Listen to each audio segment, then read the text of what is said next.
சரண் Krishna YouTube சேனலுக்கு உங்களை அன்புடன் வரவேற்கின்றேன். வரக்கூடிய பங்குனி மாதம் அமாவாசையில் குலதெய்வத்தை வேண்டி என்ன செய்யலாம், என்ன செய்யக்கூடாது அப்படிங்கிறத பற்றி தான் இந்த வீடியோவில் தெளிவாக நம்ம பார்க்க போகிறோம். நம்ம சேனலில் உள்ள வீடியோவை ஃபஸ்ட் டைம் நீங்கள் பார்க்குறீங்க அப்படின்னா மறக்காமல் நம்ம சேனலை சப்ஸ்கிரைப் பண்ணி வச்சுக்கோங்க. நம்ம சேனலில் தொடர்ந்து குலதெய்வ பதிவுகள், ஆன்மீக தகவல்கள் வந்து கொண்டே இருக்கும். வாங்க வீடியோக்குள்ளே போகலாம்.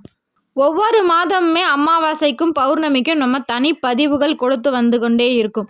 அது ஏன்னா ஒரு குடும்பம் சிறப்பாக இருக்கணும் அப்படின்னா நம்ம முன்னோர்களின் வழிபாடும் குலதெய்வ வழிபாடும் ரொம்பவே முக்கியம். அமாவாசையில் முன்னோர்கள் வழிபாடும் பௌர்ணமியில் குலதெய்வ வழிபாடும் செய்ய செய்ய நம்மளோட குடும்பத்தில் உள்ள அனைத்து கஷ்டங்களும் விலகி நம்ம குடும்பமே சுபிட்சமாக இருக்கும். புரட்டாசி மாதம் வரக்கூடிய அமாவாசைக்கு நிகரான அமாவாசை இந்த பங்குனி மாதம் வரக்கூடிய அமாவாசை. இந்த அமாவாசையில் கட்டாயம் நம்ம செய்ய வேண்டியவை என்னென்ன அப்படிங்கிறத முதல்ல பார்த்துருவோம். முதல் விஷயம், முன்னோர்களுக்கு தர்ப்பணம் கொடுப்பது. முன்னோர்களுக்கு யார் தர்ப்பணம் கொடுக்கணும் அப்படிங்கிறதையும் பார்த்துடலாம்.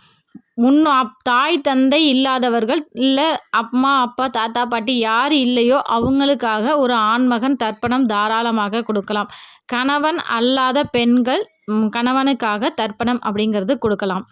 அமாவாசைக்கு முதல் நாளே வீடு வாசலை சுத்தம் செய்து அமாவாசை என்று காலை எழுந்ததும் உங்கள் வீட்டுக்கு அருகில் இருக்கிற நீர்நிலையங்களுக்கு பக்கத்தில் இருக்கிற ஐயர்கள்ட்ட சொன்னீங்க அப்படின்னா தர்ப்பணத்துக்கு தேவையான பொருட்கள் என்னென்ன, எப்படி கொடுக்கணும் அப்படிங்கிற முறையை சொல்லிடுவாங்க. தர்ப்பணம் கொடுக்கறதுக்கு உங்கள் குடும்பமாக போனாலும் சரி, இல்லை ஒரு ஆண்மகன் தனியாக சென்றாலும் சரி, நீங்கள் தர்ப்பணம் கொடுத்து முடித்த பிறகு அவர்கள் பிரசாதமாக ஒரு அரிசியை கொடுப்பாங்க. அந்த அரிசியை வாங்கிட்டு வந்து அன்னைக்கு உணவில் அந்த அரிசியை சேர்த்து சமைத்து உங்கள் முன்னோர்களுக்கு படையலிட்டு காகத்திற்கு வைத்த பிறகு தான் தர்ப்பணம் கொடுத்தவர்கள் அப்படிங்கிறது உணவு எடுத்துக்கொள்ள வேண்டும்.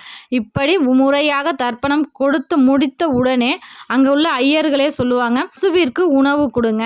அங்கே பக்கத்துலேயே பசு இருக்கும், அதற்கு போய் நீங்கள் உணவு கொடுக்கணும், இல்லை அகத்திக்கீரை வாங்கி கொடுக்கணும். இதெல்லாம் முடித்த பிறகு வீட்டில் படையலிட்டு வணங்கி உடன் மாலை நேரத்தில் குலதெய்வத்தை வழிபாடு செய்ய வேண்டும். இதை அமாவாசை அன்று ஒவ்வொரு அமாவாசையும் இதை கட்டாயம் தொடர்ந்து பின்பற்றி வாருங்கள். ஒரு வீட்டில் திருமண தடை, ஒரு விரைய செலவு ஆகிட்டே இருக்குது, ஒருத்தவங்க மாற்றி ஒருத்தவங்களுக்கு உடல்நிலை சரியில்லாமல் போய்கிட்டே இருக்குது அப்படின்னு இருந்தால், குழந்தை பேர் இல்லாமல் இருக்காங்க, குழந்தை பிறந்தாலும் ஊனமுற்றமுடன் பிறந்திருக்கு அப்படின்னா கண்டிப்பாக அந்த வீட்டில் தர்ப்பணம் அப்படிங்கிறது கொடுத்தே ஆகணும். ஏன்னா அந்த வீட்டில் உள்ள முன்னோர்களின் ஆன்மாவுக்கு உணவில்லாமல் தவிச்சிட்டு இருக்காங்க அப்படின்னு அர்த்தம். முன்னோர்களின் சாபம் இருக்குது அப்படின்னு அர்த்தம். அவங்களுக்கு தாய் தந்தை இருக்குது, இல்லை வீட்டில் உள்ள பெரியவரால் முடியல அப்படின்னாலும் வீட்டில் உள்ள ஏதாவது ஒரு ஆண்மகன் அங்கே உள்ள ஐயர்கிட்ட சொல்லி முன்னோர்களின் பெயரை சொல்லி நீங்கள் எப்படி கொடுக்கலாம் அப்படிங்கிற விவரம் தெரிஞ்சு கண்டிப்பாக யாராவது போய் தர்ப்பணம் கொடுங்க. ஒரு சிலர் வீட்டில் தர்ப்பணம் கொடுக்கறது எங்கள் குடும்பத்திலே கிடையாது, நாங்கள் தர்ப்பணம் கொடுக்க மாட்டோம், நாங்கள் வருஷம் அவங்க இறந்த அன்னைக்கு நாங்கள் இலை போட்டு படையல் போட்டு சாமி கும்பிடுவோம், ஆனால் தர்ப்பணம்ங்கிறது நாங்கள் கொடுக்குற வழக்கமே எங்கள் குடும்பத்தில் இல்லை அப்படின்னு சொல்கிறவங்க கண்டிப்பாக அமாவாசை அன்று உங்களால் முடிந்த உணவு தானம் செய்யுங்க.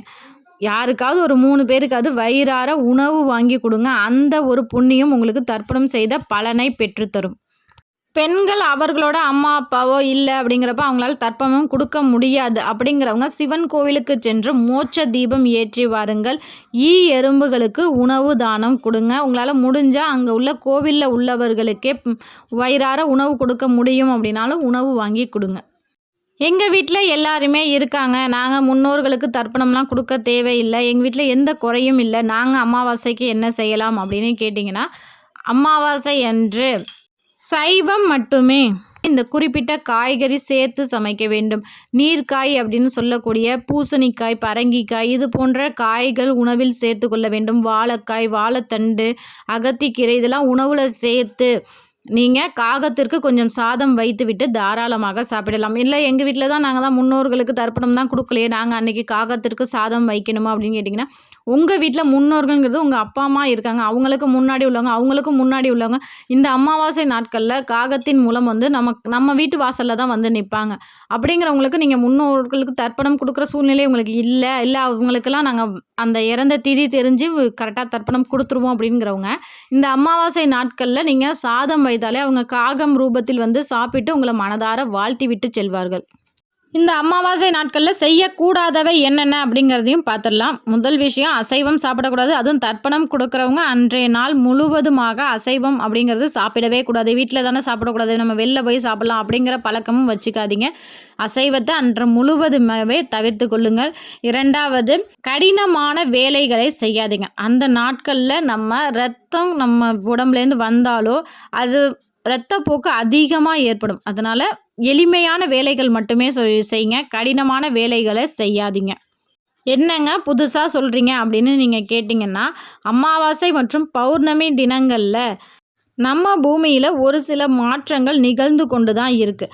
அதனால தான் அந்த நாட்கள்லாம் அந்த காலத்துலலாம் பார்த்தீங்க அப்படின்னா உழவு வேலை கூட இந்த அமாவாசை நாட்கள்லாம் செய்ய மாட்டாங்களாம். அதற்கு மறுநாள் இது போல தான் செய்வாங்களாம். அதனால தான் இந்த கடினமான வேலைகளில் இன்னமும் பார்த்தீங்கன்னா இந்த பித்தளை பற்றையெல்லாம் வச்சுருக்கிறவங்களுக்கெல்லாம் அமாவாசை என்று தான் விடுமுறை விடுவாங்க. ஒரு சிலர் கேட்கலாம், எங்கள் வீட்டில் பெரியவங்க இறந்துட்டாங்க, வருஷம் திரும்பலை, அவங்களுக்கு நாங்கள் தர்ப்பணம் கொடுக்கலாமா? ஒரு வருடம் நிறைவான உடன் தான் தர்ப்பணம் கொடுக்கணும். அது வரைக்கும் அவங்க திதி தெரிஞ்சு அந்த நாட்களில் உங்கள் வீட்டில் நீங்கள் படையல் போடலாம், இல்லை காகத்திற்கு உணவு வைக்கலாம். அவங்க திதி மாதம் அவங்க எந்த திதியில் இறக்குறாங்களோ அந்த திதிகளுக்கு ஒரு 4-5 திதிகள் தொடர்ந்து அவர்களுக்கு நீங்கள் உணவு வைத்து கொண்டே இருக்க வேண்டும். ஏன்னா இறந்தவங்க ஒரு வருஷம் வரைக்கும் மேலோகத்திற்கு செல்லும்போது அந்த குறிப்பிட்ட திதி என்று நம்ம வீட்டு வாசலுக்கு வருவாங்க. அவங்க இறந்த திதி அப்போ அந்த திதியில் நம்ம உணவு வைக்கும்போது அவங்க வயிறார எடுத்துக்கொண்டு மேலோகம் செல்லுவார்கள் என்பது ஒரு ஐதீகம். மேலும் அமாவாசை நாட்களில் முடி வெட்டுவது, நகம் வெட்டுவது, அடுத்தது சேவிங் பண்ணுவது, இது போன்ற விஷயங்களையும் தவிர்த்து கொள்ளுங்கள். கண்டிப்பாக இந்த வீடியோ உங்களுக்கு பயனுள்ளதாக இருக்கும் என்ற நம்பிக்கையில் மற்றொரு வீடியோவில் சந்திக்கிறேன். நீங்கள் அமாவாசையில் என்னென்ன பழக்கங்கள் கடைபிடிக்கிறீங்க அப்படிங்கிறத மறக்காமல் எங்களோட கமெண்ட் செக்ஷனில் ஷேர் பண்ணிக்கோங்க. இந்த வீடியோ உங்களுக்கு பிடிச்சிருந்தால் லைக் பண்ணுங்கள், ஷேர் பண்ணுங்கள், மறக்காமல் சப்ஸ்கிரைப் பண்ணுங்கள்.